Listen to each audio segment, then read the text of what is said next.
everyone! I hope you are all having a fabulous weekend. I have a very stamp heavy but super fun layout to share with you today.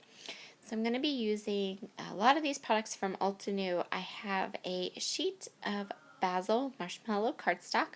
Actually, no, that is the Pop Sugar Sweet Tooth cardstock, Pop Tone Sweet Tooth cardstock from the Cardstock Warehouse.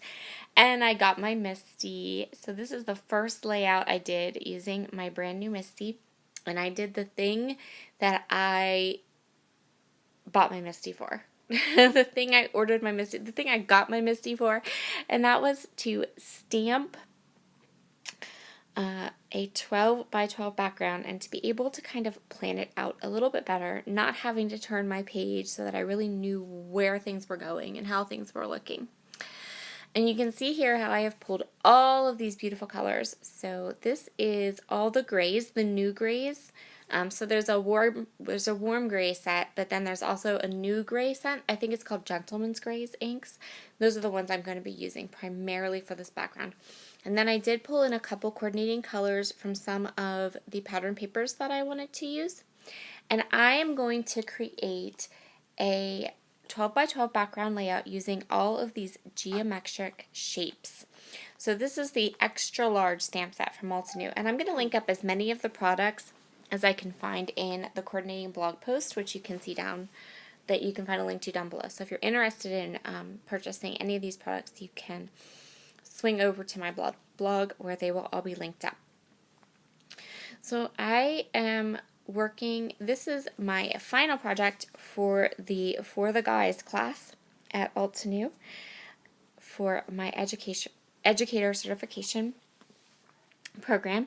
And from this class, I took the idea of creating a geometric background.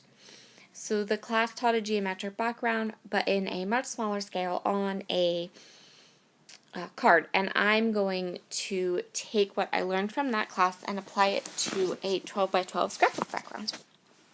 And you'll see how it all turns out in the end. So I am just fitting in these geometric patterns into each other. And I'm using all of these different shades of ink. And then every so often, I'm going to use a pop of one of those colors. This is not going to be perfect, and that's fine. I liked how some of the stamping had a little bit of a grungy look to it. And the stamping did smooth out because it is dye ink. The stamping smoothed out as I continued on. So what I did here was I did turn my paper just a little bit, and you saw me measure out a diagonal area. Or, no you didn't. I'm going to get my ruler, and I should have cut all of this out of my video, but instead I left it here. You see my fingers are like inky. So what I did here was I pushed my background up onto the ledge of the Misty, which you can totally do. And then you can see here how I'm doing this. I have a diagonal, I have a ruler, and I'm using it to kind of mark off at a diagonal spot. And then I'm kind of placing the stamps against the ruler so that when this part of the stamping is finished, I have a nice diagonal line that will go through my paper.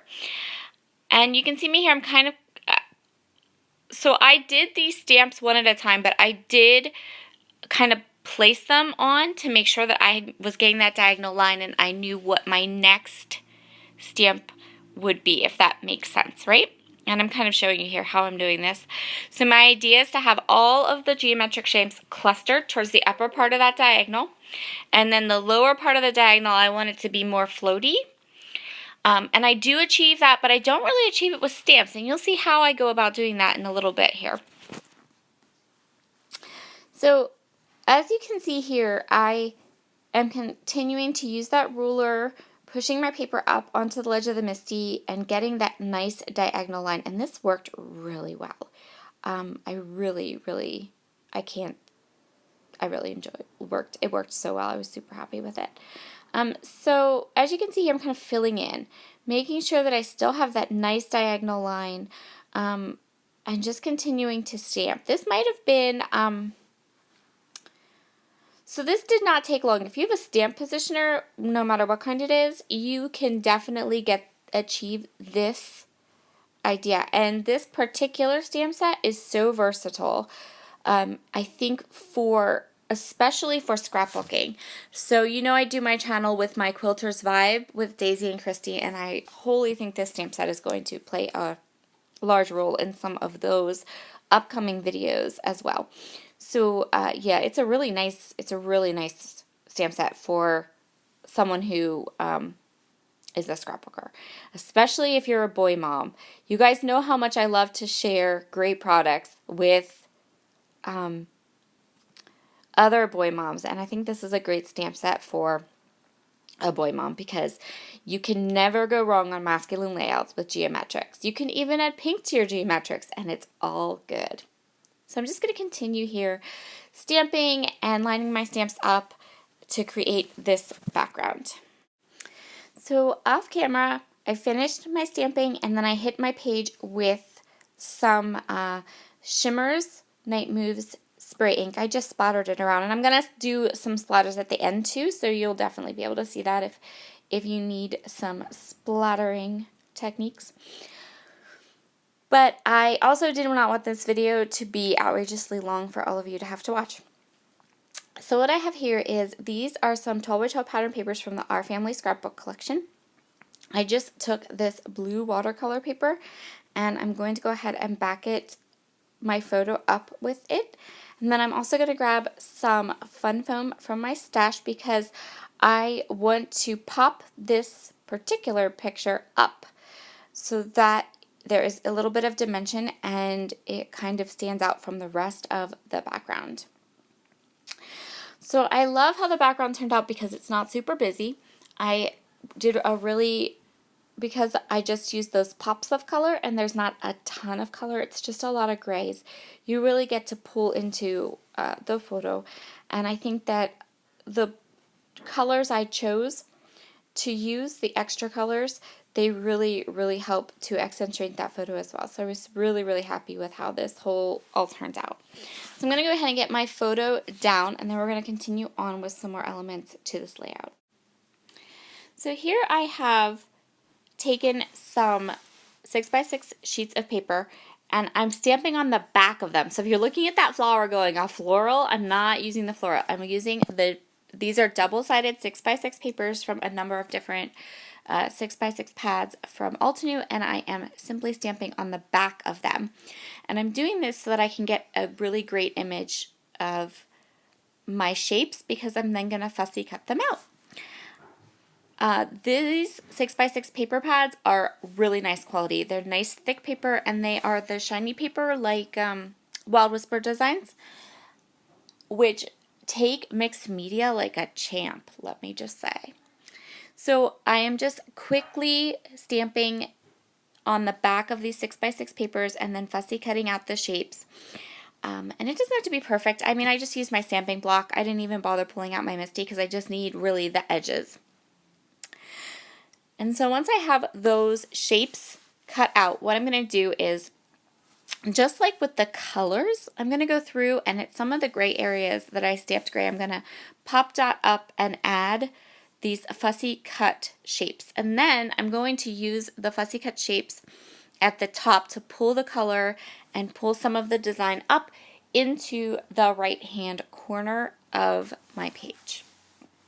So one of my design rules that I really do like to follow that I totally broke on this one is that my subject is facing more so off of the page.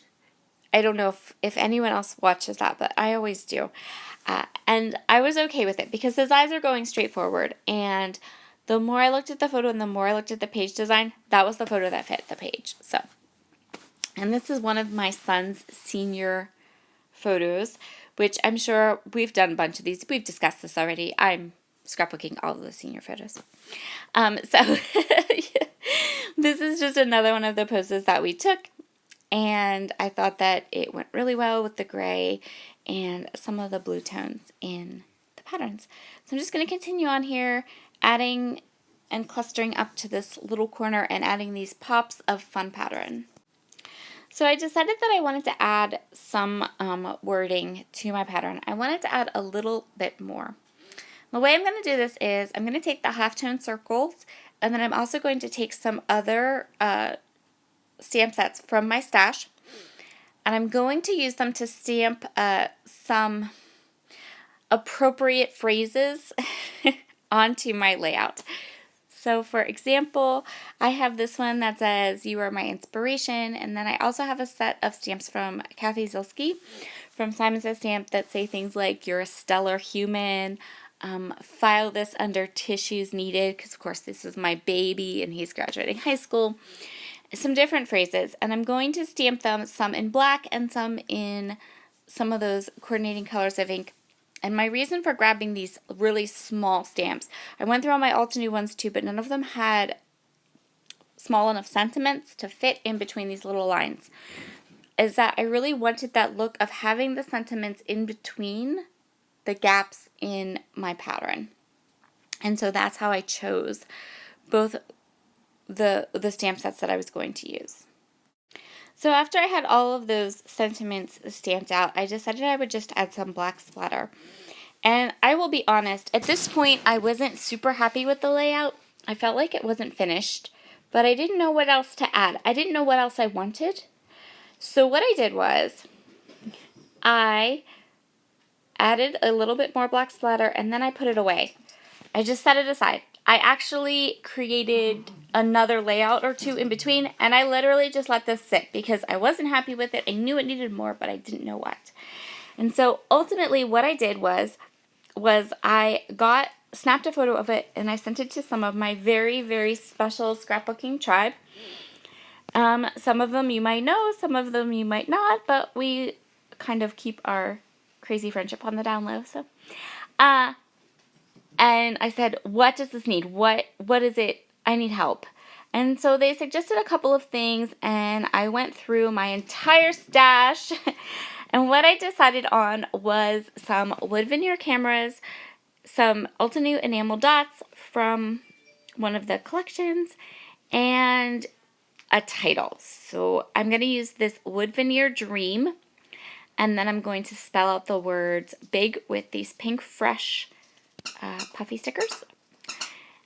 And yeah, so I did a tone on tone with the enamel dots because I had the Altenew enamel dots that perfectly match all the things. And so I did just a nice tone on tone effect for that. So what I did was I dug deep into my stash and I pulled out some felt clouds. These are die-cut felt clouds that Jody at Spiegel Mom Scraps used to sell back in the day. When she discontinued them, I bought every pack she had, and plus I got felt and the dies to make them myself. So I am going to go ahead here and just sprinkle them all around my layout for a little bit more tone-on-tone textural interest, and that will complete this page. So thank you so much for joining me today. I hope you have enjoyed this process video. Be sure to take a peek at my blog, and as always, I would love for you to give this a thumbs up, and I would absolutely love you to leave any comments you'd like to leave, as well as I always love my new subscribers. Have a wonderful, wonderful day, and I will see you all again very soon. Bye!